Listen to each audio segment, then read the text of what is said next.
Welcome back to the one and only Reading Sisters. Today we will be reading the one and only Ivan, Part 5. I, Naomi, will be reading it to you. I have already filmed Part 1, Part 2, Part 3, Part 4 of this series. If you have not watched it, I recommend watching it before you watch this for obvious reasons, as in the one big reason you will be lost in the story and you don't know what's happening. And you won't know who the characters are. We are also going to start doing a thing called Question of the Day. It'll be at the end of the video, or I will put it anywhere in the video. You will link your answer, not link it, but you will comment your answer down below in the not in the description, but in the comment section. So, just heads up. Let's start. We left off on page 77, I believe. Don't trust anything I say, though. Is this it? No. Is this it? Yes. Okay. 77. Tricks. Even after Julia and her father leave, I tried to keep soaking, but it's no use. Gorillas are not by nature powders. Stella, I call. It's a full moon. Did you see? Sometimes, when we are lucky, we catch a glimpse of the moon through the skylight in the food court. I did, Stella says. She's whispering, and I realize that Ruby must be asleep. Is Ruby all right? I ask. She is thin, too thin, Ivan, Stella says. Poor baby. She was in that truck for days. Mac bought her from a circus, the same way he bought me. But she hadn't been there long. She was born in the wild, like us.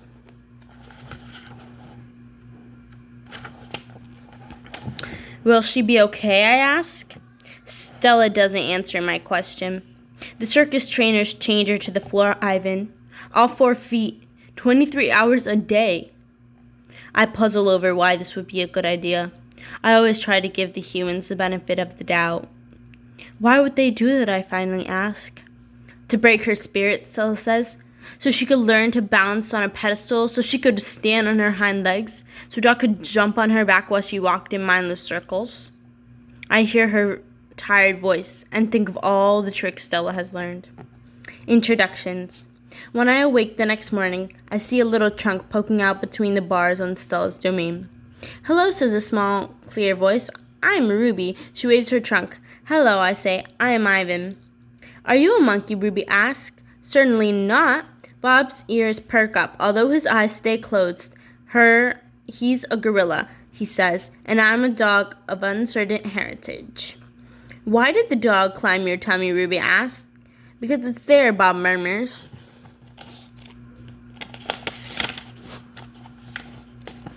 Is Stella awake? I ask. Aunt Stella is asleep, Ruby says. Her foot is hurting, I think. Ruby turns her head. Her eyes are like Stella's, black and long-lashed bottom, lakes fringed by tall grass. When is breakfast? She asks. Soon, I say, when the mall opens and the workers come. Where? Ruby twists her head in the other direction. Where are the other elephants? It's just you and Stella, I say, and for some reason I feel we have let her down. Are there more of you? Not, I say, at the moment. Not, I say, at the moment. Ruby picks up a piece of hay and considers it. Do you have a mom and a dad? Well, I used to. Everyone has parents, Bob explains. It's unavoidable. Before the circus, I used to live with my mom and my aunt and my sisters and my cousins, Ruby says. She drops the hay, picks it up, twirls it. They're dead. I don't know what to say. I am really not enjoying this conversation, but I can see that Ruby isn't done talking. To be polite, I say, I'm sorry to hear that, Ruby. Humans killed them, she says. Who else? Bob asks, and we all fall silent. Stella and Ruby. All morning, Stella strokes Ruby, pats her, smells her. They flap their ears. They rumble and roar. They sway as if they're dancing. Ruby clings to Stella's tail. She slips under Stella's belly. Sometimes they just lean into each other. Their trunks twirl together like jungle vines.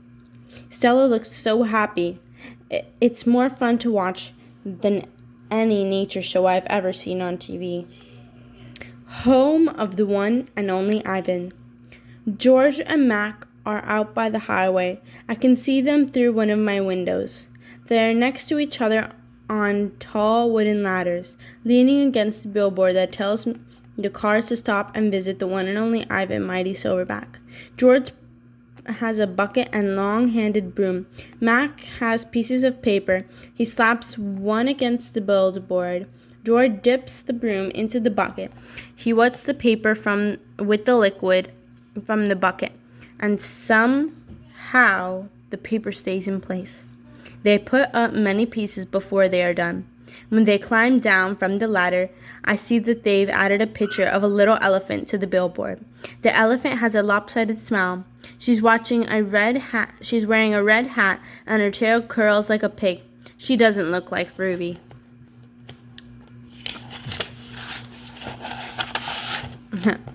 She doesn't even look like an elephant. I've only known Ruby one day, and I could have drawn her better. Art lesson. Ruby asks a lot of questions. She says, Ivan, why is your tummy so big? And have you ever seen a green giraffe? And can you get one of those pink clouds that the humans are eating? When Ruby asks, what is that on your wall? I explain that it's a jungle. She says the flowers have no scent, and the waterfall has no water, and the trees have no roots. I'm aware of that, I say. It's art, a picture made with paint.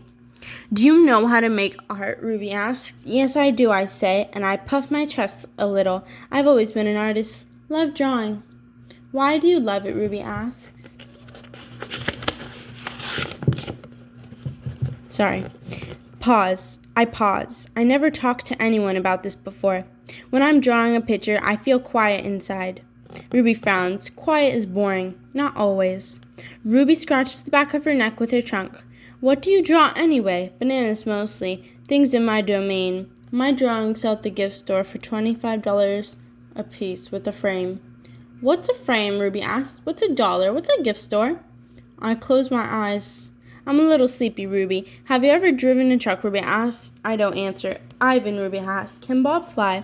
A memory flashes past, surprising me. I think of my father snoring peacefully under the sun while I try every trick I know to wake him up. Perhaps I realized he wasn't really such a sound sleeper.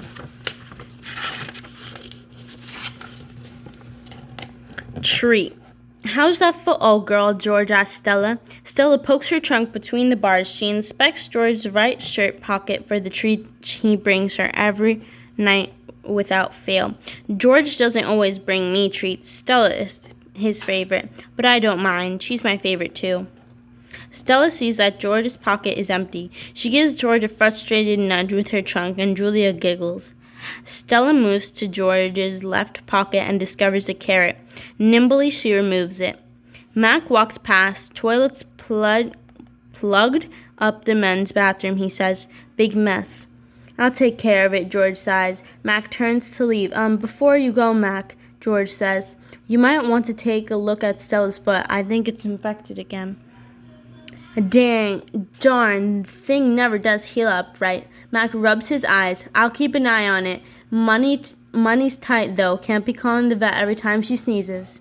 George strokes Stella's trunk. She inspects her pockets one more time, just in case. Sorry, girl, George says as he watches Mac walk away.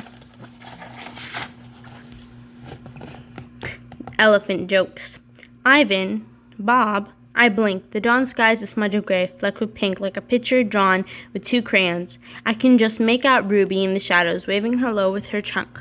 Are you awake? Ruby asks. We are now, says Bob. Aunt Stella's still asleep, and I don't want to wake her, 'cause she said her foot was hurting. But I'm really bored. I think. Wait.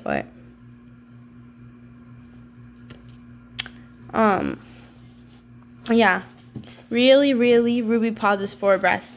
Really bored. Bob opens one eye. You know what I do when I'm bored? What? Ruby asks eagerly. Bob closed his eye. I sleep. It's a little early, Ruby, I say. I'm used to getting up early. Ruby wraps her trunk around one of the bars on her door. At my old circus, we always got up when it was still dark. And then we had breakfast and we walked in a circle, and then they chained my feet, and that really hurt. Ruby falls silent. Instantly, Bob is snoring. Ivan, Ruby asks, do you know any jokes? I especially like jokes about elephants. Well, let me see. I heard Mac tell one once. I yawn. How can you tell that an elephant has been in the refrigerator? How? By the footprints in the butter.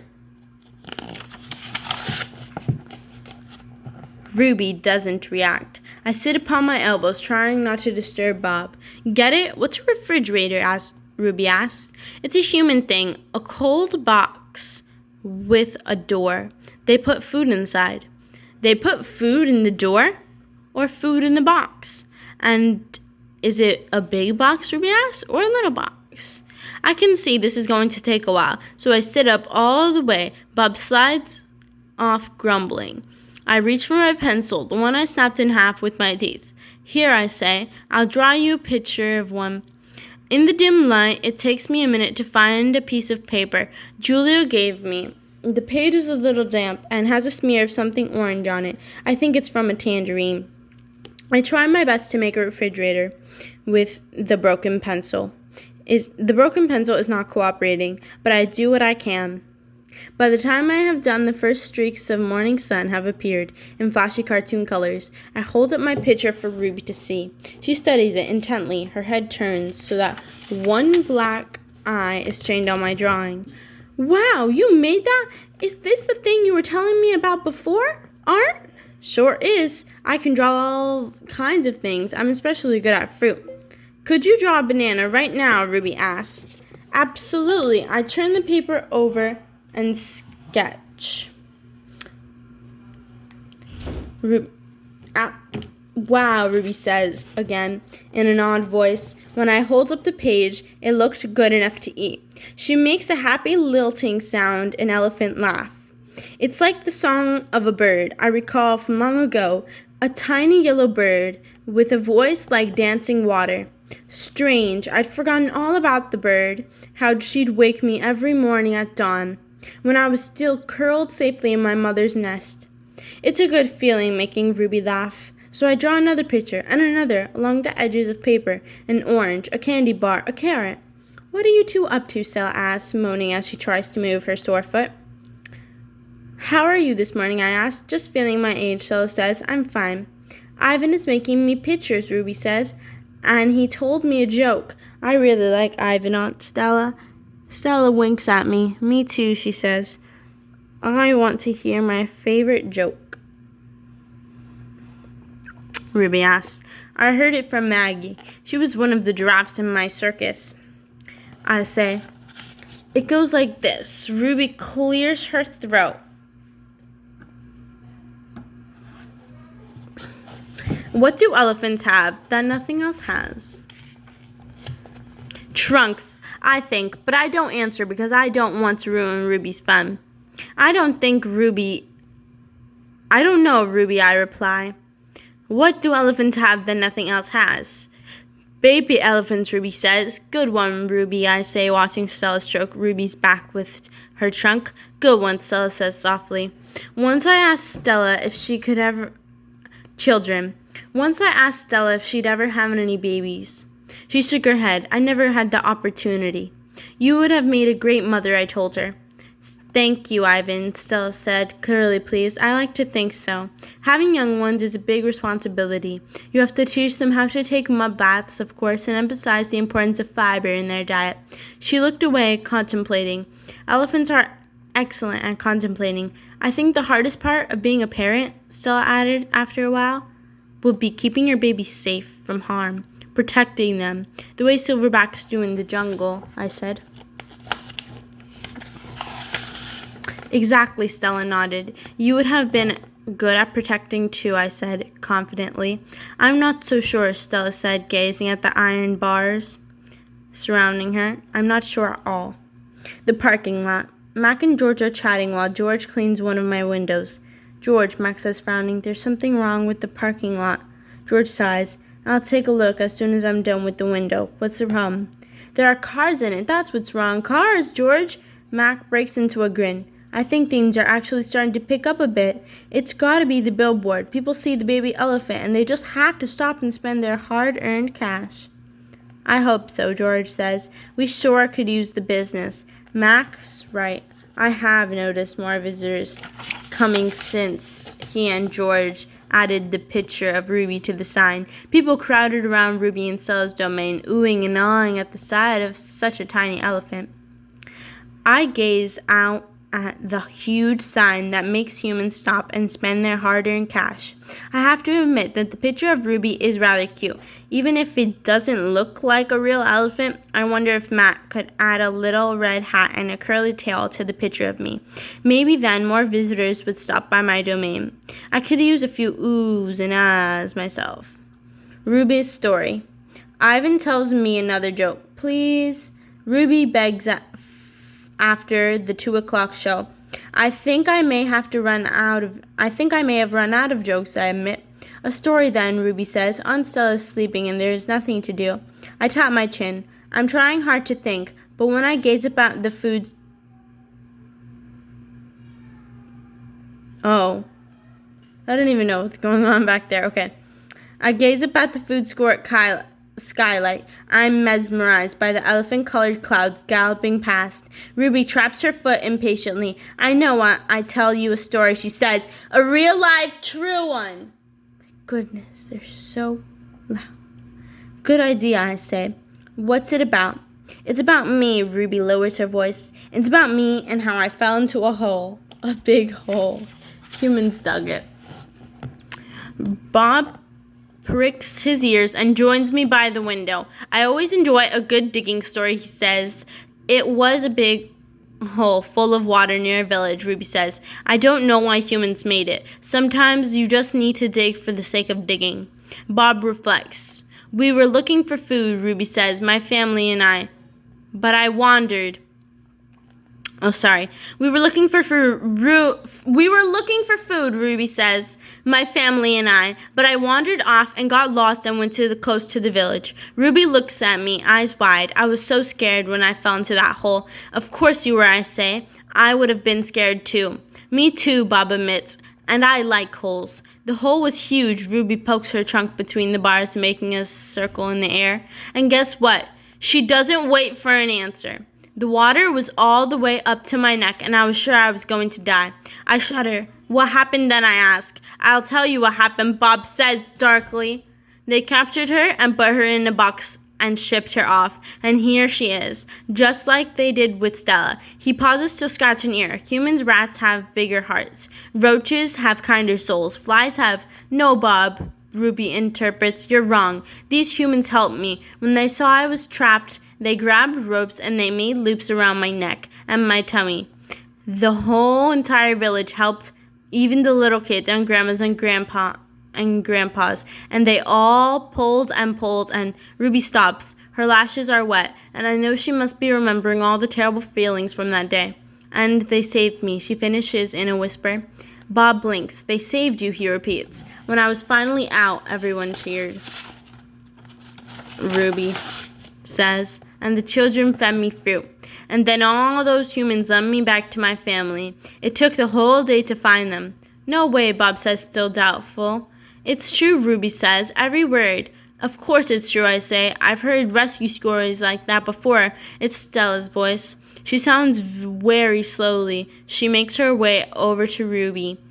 Humans can surprise you sometimes. An unpredictable species, Homo sapiens. Bob still looks unconvinced. But Ruby's here now, he points out. If humans are so well, who did that to her? I send Bob a grumpy look. Sometimes he doesn't know when to keep quiet. Ruby swallows, and I'm afraid she's going to cry. But when she speaks, her voice is strong. Bad humans killed my family, and bad humans sent me here. But that day in the hole, it was humans who saved me. Ruby leans her head on Stella's shoulder. Those humans were good. It doesn't make any sense, Bob says. I just don't understand them. I never will. You're not alone, I say, and I turn my gaze back to the racing gray clouds. A hit. Stella's foot hurts too much for her to do any hard tricks for the 2 o'clock show. Instead, Mac pulls her limping into the ring, where she tracks a circle in the sawdust. Ruby clings to her like a shadow. Ruby's eyes go wide when Snickers jumps on Stella's back, then leaps onto her head. At the 4 o'clock show, Stella can only get as far as the entrance to the ring. Ruby refuses to leave her side. At the 7 o'clock show, Stella stays in her domain. When Mac comes for Ruby, Stella whispers something into her ear. Ruby looks at her pleading, but after a moment she follows Mac to the ring. Ruby stands alone. The bright lights make her blink. She flaps her ears. She makes a tiny trumpet sound. The humans stop eating their popcorn. They coo, they clap. Ruby's a hit. I don't know whether to be happy or to be sad.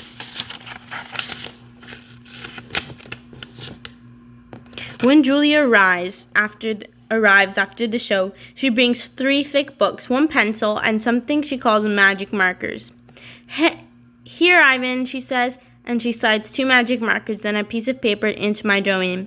I like the sundown colors, red and purple, but I don't feel like coloring. I'm worried about Stella all evening. She's been quiet, and she hasn't eaten a bit of her dinner. Julia follows my gaze. Where's Stella anyway, she asks, and she goes to Stella's gate, but extends her trunk and Julia pats it. Hi, baby, she says. Is Stella all right? Stella is lying in a pile of dirty hay. Her breath is ragged. Dad, Julia calls. Could you come here a minute?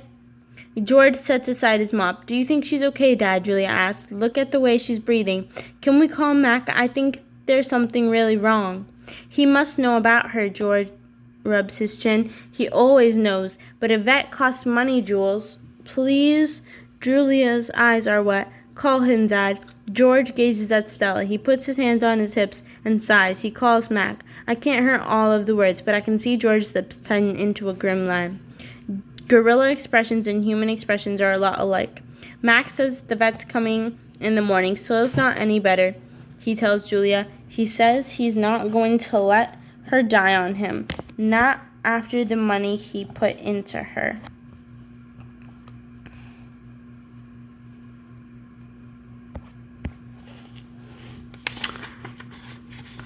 Okay, we gotta go through this really fast, guys. George strokes Julia's hair. She'll be all right, she says, old tough girl. Julia sits by Stella's domain until it's time to go home. She doesn't do her homework. She doesn't even draw. My domain gleams with moonlight when I awake to the sound of Stella's calls. Ivan, Stella says in a hoarse whisper. Ivan, I'm here, Stella, I sit up abruptly, and Bob topples off my stomach. I run to the window. I can see Ruby next to Stella, sleeping soundly. Ivan, I want you to promise me something, Stella says. Anything, I say. I've never asked for a promise before, because promises are forever, and forever is an unusually long time, especially when you are in a cage. Domain, correct. Domain, she agrees. I straighten to my full height. I promise, Stella, I say, in a voice like my father's, but you haven't even heard what I'm asking yet, she says, and she closes her eyes for a moment. Her great chest shudders. I promise anyway. Stella doesn't say anything for a long time. Never mind, she finally says. I don't know what I was thinking. The pain is making me addled.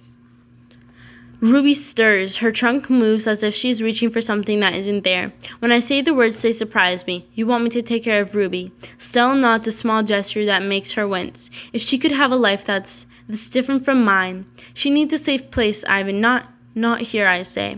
It would be easier to promise to stop eating, to stop breathing, to stop being a gorilla. I promise, Stella, I say. I promise it on my word as a silverback. Knowing. Before Mac, before Bob, even before Ruby, I know that Stella's gone. I know the way that summer is over and winter is on its way. I just know. Stella once teased me that elephants are superior because they feel more joy and more grief than apes. Your gorilla hearts are made of ice, Ivan, she says, her eyes glittering. Ours are made of fire. Right now, I would give all the yogurt raisins in all the world for a heart made of ice. 5 men. Bob heard from a rat, a reliable sort, that they tossed Stella's body into a garbage truck. It took 5 men and a forklift. Comfort. All day I try to comfort Ruby, but what can I say? That Stella has a good and happy life? That she lived as she meant to live? That she died with those who loved her most nearby? At least that last is true. Crying. Julia cries all evening while her father sweeps and mops and dusts and cleans the toilets. When George sees Mac, he runs to him. I can only hear a few of his words. Vet should have wrong. Mac shrugs. His shoulders droop. He leaves without a word. When George wipes the fingerprints off my glass, his cheeks are wet. He doesn't meet my eyes. Okay.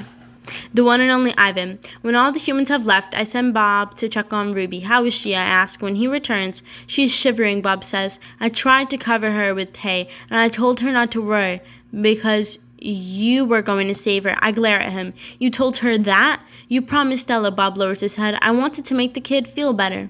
I shouldn't have made that promise, Bob. I point to Stella's domain, and for a moment it seems like I've forgotten how to breathe. I wanted to make Stella happy, I guess, but I can't save Ruby. I can't even save myself. I flop on my black. The cement is always cold, but tonight it hurts. Bob leaps onto my belly. You're the one and only Ivan, he says, mighty silverback. He licks my chin, and he's not even checking for leftovers. Say it, Bob commands. I look away. Say it, Ivan. I don't answer, so Bob licks my nose until I can't stand it any longer. I am the one and only Ivan, I mutter. And don't you ever forget it, he says. When I gaze at the food court skylight, the moon Stella loved is shrouded in clouds. Okay, so that's going to be all for the one and only Ivan, part 5.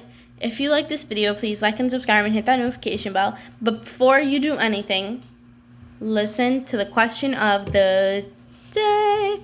So, the question of the day is, if you could be any character, any person in that book, from only what we have read, out of Stella, she lived her whole life in circuses, and her foot chained, trained to do pointless circles while a dog jumped on her and balanced a ball. Or would you be Ivan, taken from your family when you were little, and taken from your sister, Tag, and kept in a domain for most of his life?